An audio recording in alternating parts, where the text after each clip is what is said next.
નામ જાડેજા જસુભા, તાલુકા પંચાયત પ્રમુખ પ્રતિનિધિ. આજરોજ મને ઉનેરી ગામના સરપંચ અને ગામના લોકોએ મને રજૂઆત કરી એમકેસી કંપની દ્વારા કરણપરમાં જે તળાવ આવેલું છે ગ્રામ પંચાયતમાં, ત્યાંથી ખોદકામ કરે છે. ખાણ ખનીજમાં પરમિટ લઈ આવ્યા છે, પણ પરમિટ અહીંયાના ગામ લોકોની કોઈ અભિપ્રાય નથી. ગામના લોકોને રજૂઆત છે, ખેડૂતોને નુકસાન છે અને પશુધનને નુકસાન છે. પશુપાલન માટે પાણી ખારું થઈ જશે. જે લખપત પંચાયતમાં આવે છે, તલાટીશ્રી આજે લખી દીધું છે કે કામ બંધ કરવા, પરમિટ જે લીધી છે એ રદ થાય. એના માટે મને પણ લેટર આપ્યો છે.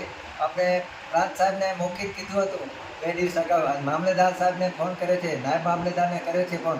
ખાણ ખનીજની મેં પણ રજૂઆત કરી છે અને લેખિત બધાએ રજૂઆત સરપંચ દ્વારા કરી છે. અને હું ગામ લોકો સ્થળ ઉપર જાતે ગયો હતો અને આ તાત્કાલિક કામ બંધ થાય અને બીજે ક્યાંય કંપની લઈ શકે તો અમને કોઈ વિરોધ નથી. રોડનું કામ છે, અમે એમને સાથ સરકાર આપશું. તો અહીંયા છે, અહીંયા નુકસાન છે. ગૌચરમાં વાહનો જ્યાં જાય છે, ગૌચરમાં નુકસાન થાય છે. પશુધનમાં ચરવા માટે નથી અને પાણી ખારું થઈ જાય છે. તે માટે તાત્કાલિક કામ બંધ થાય એવો મારો અભિપ્રાય છે.